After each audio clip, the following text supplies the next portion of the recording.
lovely bookish friends. How are we doing today? It is Heather with Belle's Library. Welcome back. Today I am doing something a little different that I haven't done yet, but I'm doing a mid-month wrap-up.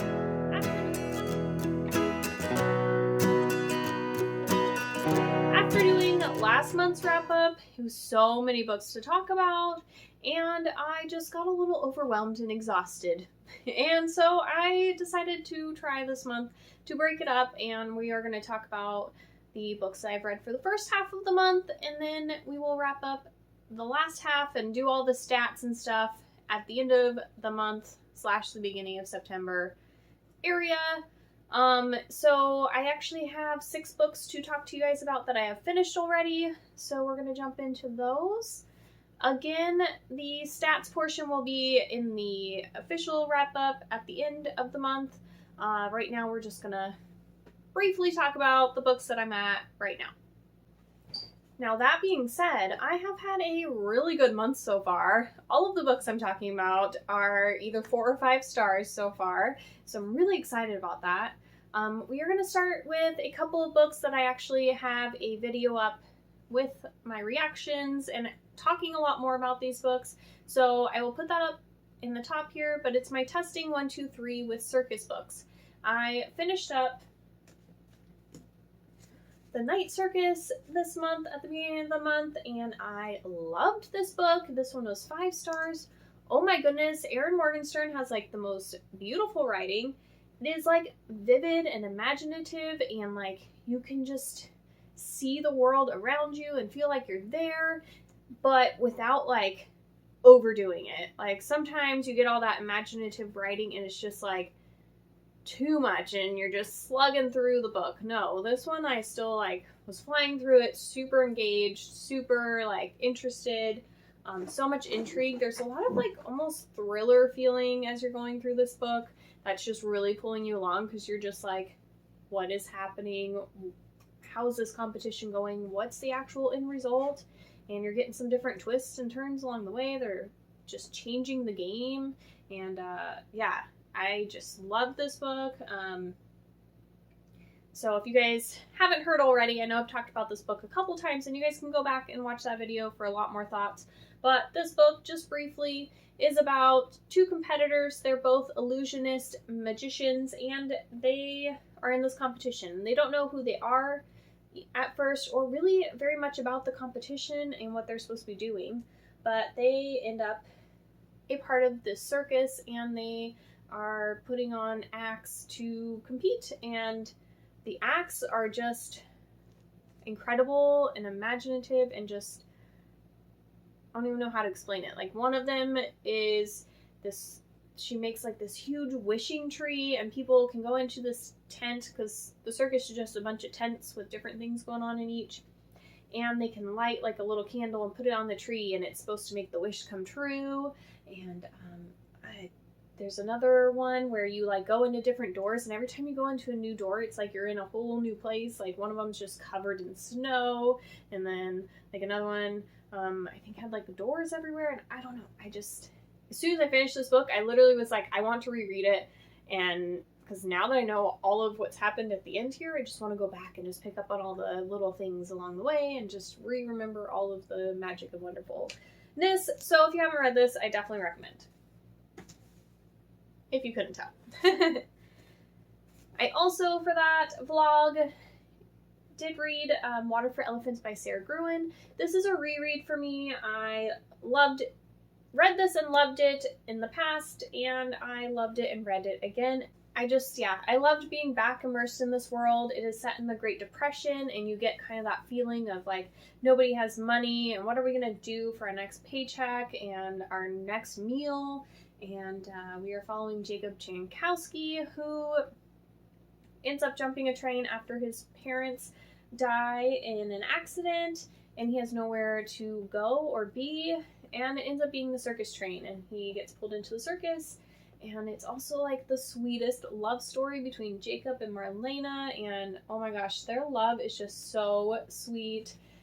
Oh, and I think like part of why I just love their relationship and like just feel like it's just such a wholesome relationship is mainly because part of this book is told by Jacob when he's like 90 and he is reminiscing, and just the way he remembers Marlena and her love, or their love for each other, is just beautiful. I also really enjoyed the nurse who, I mean, if you guys don't know, I am in nursing school right now, and so that was a component that was new that I picked up on, and like some of her nursing capabilities, and I really appreciated how much she cared about Jacob and making sure he still felt like a person and not just some old guy that didn't really have thoughts or opinions or feelings anymore.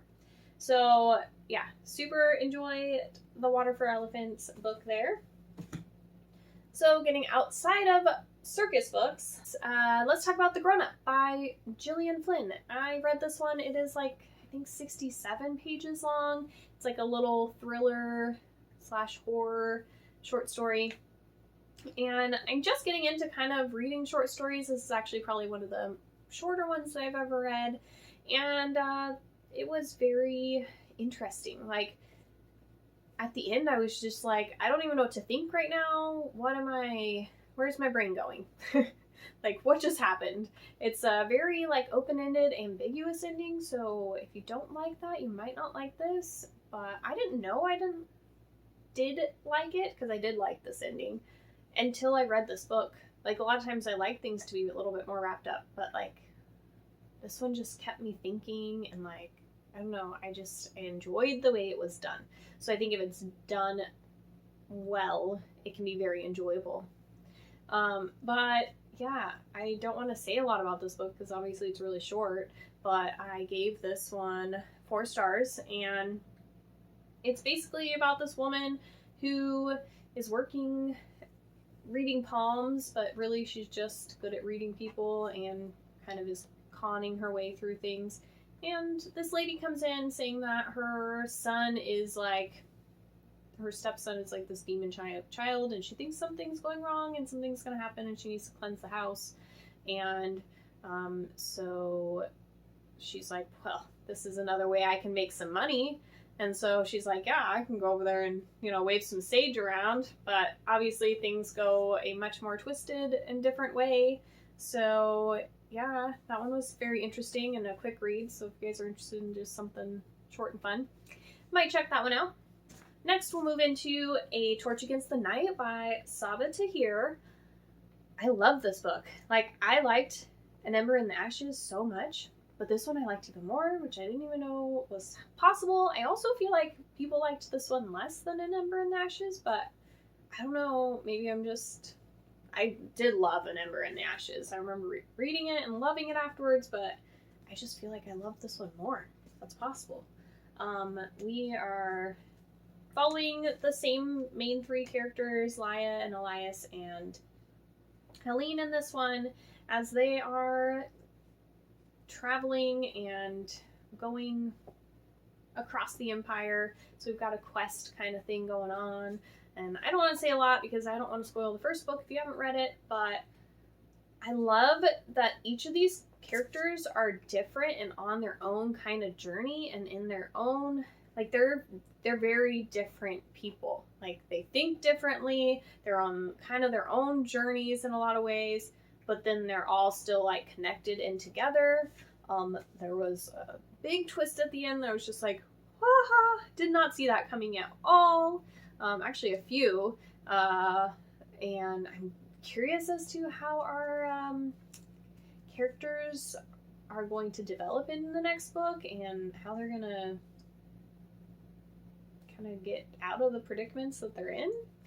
And I really want to see how Helene starts to grow. I feel like hasn't really fully come into her own, but I feel like she could really, like, be a really, really interesting character. She already is, but more so in the next few books. Like, I can see that definitely becoming more prominent for me.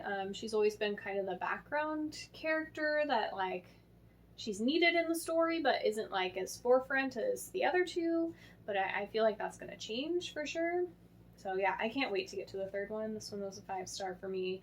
I literally, like, don't think there was any point where I wasn't just like turning pages through this book. I was just, as soon as I picked it up, I was just flying through it. I finished it in like a couple nights worth of reading. So that was really good for me. Loved it.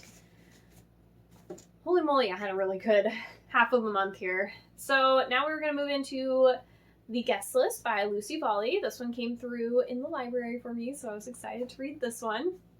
And this one, honestly, like, the first, like, quarter was a little bit, like, slow getting into it. And I think mainly, so this book, you're following, like, 6 different points of view. So you're trying to learn each of the characters. We have, like, the bride, the +1, the bridesmaid, the wedding planner.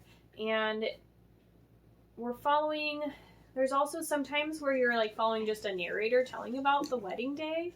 And then we're talking about starting from like the day before the wedding and then the day of the wedding leading up to an incident.